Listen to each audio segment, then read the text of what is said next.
Hello, viewers. So today we have got Dr. Nandkumar.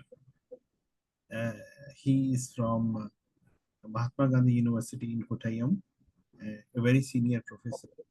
So welcome, Professor Nandkumar. Uh, may I request you to tell us about viewers about your academic journey?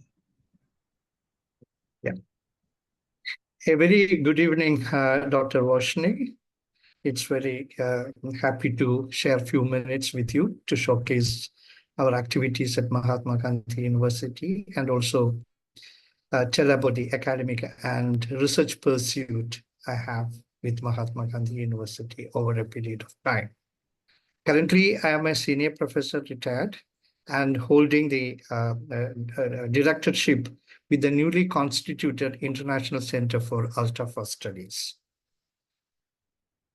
I started my career with Mahatma Gandhi University in the year 1994 as a lecturer. And then, during that time, being a state university, we did not have much facilities for research. Even our own buildings were not there. But over a period of time, gradually, the university has grown enough to uh, uh, be an important educational institution in the country and also a notable one in the world. When I started interacting with the International Center for Nanoscience and Nanotechnology in the year 2009, along with the Professor Sabu Thomas, the whole idea is to integrate different disciplines of science and technology into nanoscience and nanotechnology. And over a period of time, the center has grown enough as one of the best in the world, I should say, having lots of collaborative research activities and academic programs.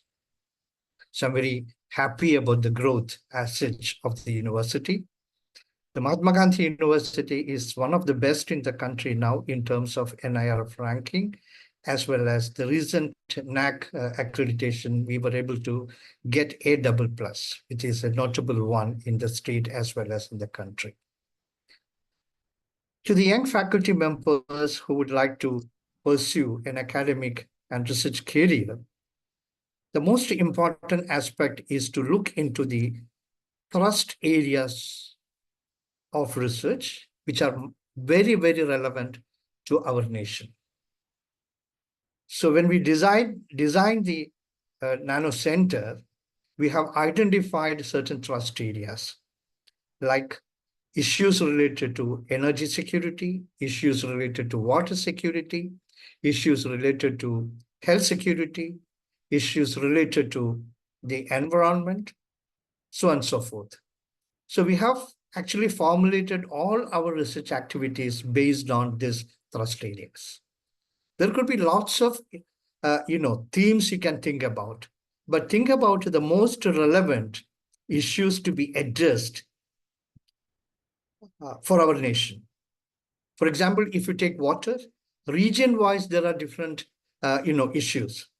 Particularly, if you look at the state of Kerala, the major issues related to water security will be like pesticides, herbicides, so on and so forth. But if you look at the northeastern parts, the same cases may prevail, but there will be the heavy metal contamination in water bodies. So you need to identify the areas in which you need to work. So my research works were actually articulated in such a way that it will have some kind of deliverables at the end to address these kind of issues. And for example, for energy, if you consider, the major concern will be, the next generation photovoltaics. So you can work with the different types of materials which could be incorporated. So you should look into the current trends, and we have made a very recent projects for brick, which is a very, very successful one, ongoing one, in terms of perovskite-based solar cells.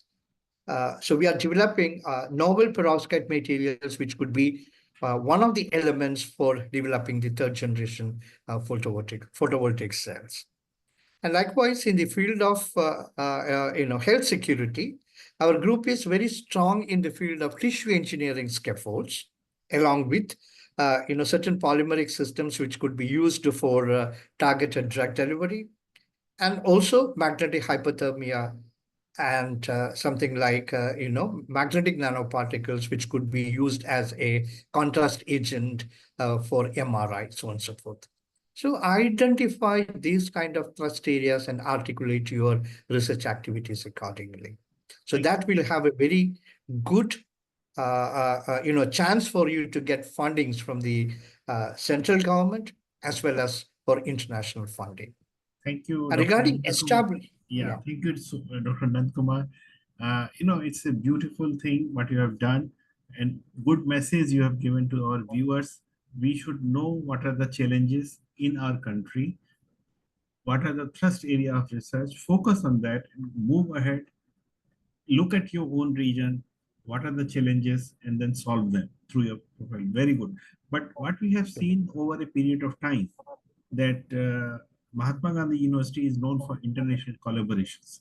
So correct. I would love to know from you what are the basic essential you feel as an academician to build on the international cooperation, how we can take it forward, and how international cooperation help you in your personal growth and also in addressing these challenges. Yes, yeah, it's a very important area to be discussed. To have international cooperations or any collaboration for that matter, you need to showcase yourself. What are the potential you have to have collaborations with other institutions? So showcasing yourself is very, very important. So over a period of time, we have organized a quite large number of international meetings, which actually gave opportunities for research across the globe to visit Mahatma Gandhi University and see our facilities and our potential areas of research. So then we proceeded in such a way that whenever there is an international call, we identify the persons who have visited our institute, interact with them, and formulate a proposal and submit these proposals for funding in time. So this is one way to strengthen the cooperation.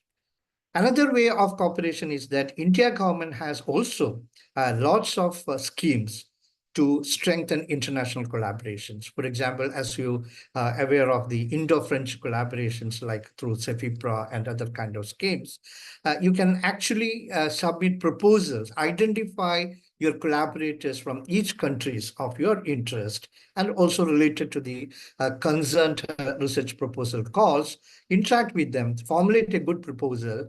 Nowadays, it is much easier for us to interact with each other because our online platforms are very, very active. So within a short period of time, you can formulate a very good research proposal. With the mutual consent, you can submit that. The most important aspect is that you should contest for each and every call. You compete for funding because there will be quite a large number of people competing for this. And if your proposal is the right one, with the correct theme to be addressed, you will get the grant. So I'm very successful in tapping funds nationally from GST through the Nano Mission, then for DAE, and then international corporations like CEFIPRA, IRP, and the recent kind of projects introduced by MHRD, that is the SPARK project, Scheme for the Promotion of Academic Yeah. Research and Cooperation. In its first call, I was very successful in getting 4 projects with Israel, US, Singapore, and France. But you have to compete for each and every call. And one more thing is that for the Spark project, if I tell you, our group has submitted nearly 26 proposals. Mahatma Gandhi University has submitted almost 41 proposals.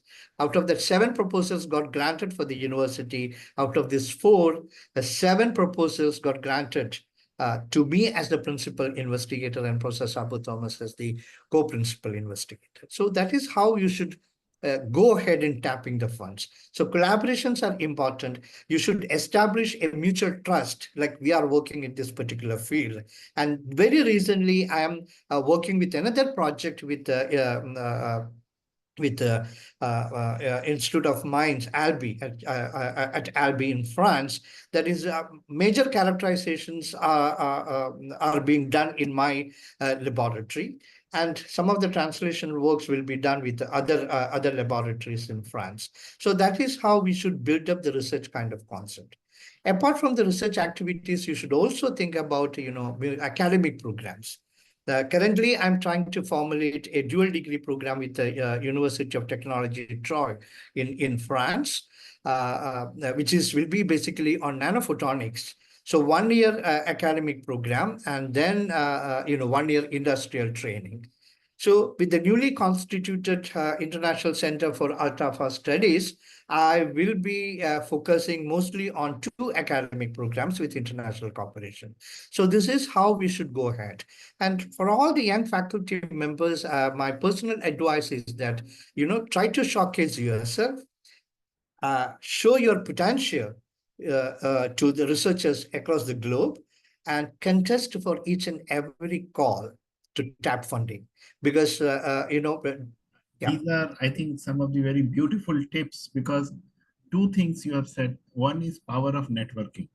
So yes, once you start showcasing your strength, friends, I must say that unless you are standing on your own feet, nobody will come to you, and you would be virtually sold. You have to yes, negotiate. You need to maintain your respect. You need to earn a right place and take it forward. So what Dr. Nandkumar just said, that we need to be there, showcase our strength, be and develop networking, taking it forward, and then keep contesting for various available opportunity. Don't fear if some of those calls do not mature in your favor, but then there would be someone.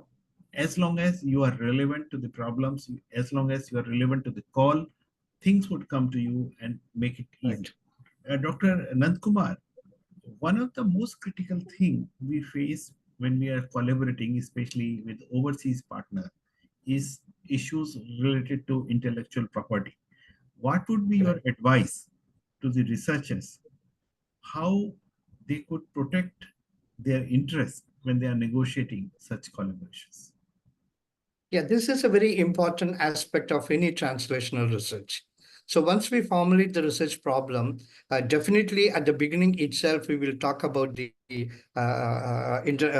intellectual property rights, like which part should be given to the our collaborators. So that will be identified at the beginning itself. It is not that we finish the proposal, or we finish the research program and then try to identify the intellectual property right parts. So at the beginning itself, we should have the negotiation with regard to the intellectual property rights, because all the problems what we are dealing with till today are of international interest. It is not. It is of global interest, I should say, and therefore the intellectual property rights will be shared accordingly. So that is one way to address this kind of issues. Well, friends, what I understand, when you are doing collaboration under an established program, there are certain norms of that program. So whether it's Correct. platform of SAFIPRA or Department of Science and Technology, Biotechnology, any agency, so they have Right. defined roles, how the IP would be shared, and there are exclusive mention what is background IP, what is foreground IP, and how you are going to make best use of it.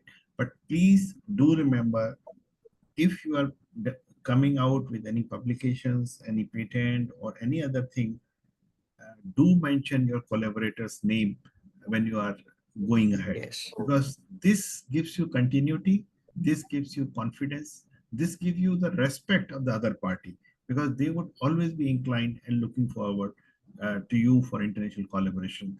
Thank you, Dr. Nandkumar, for this evening. Wonderful time we Yeah. had. Have a Yeah, I nice would like day. to add one more thing. I'm also professor at Lorraine. I Yeah, was please. the CNRS professor with Institute of Light Matter, Claude Bernard University, Lyon, France as well. Oh, great. Yeah. So Yeah. Nice wonderful. interacting with you, Yeah, Dr. Varshney. Thank you very much for this welcome. opportunity.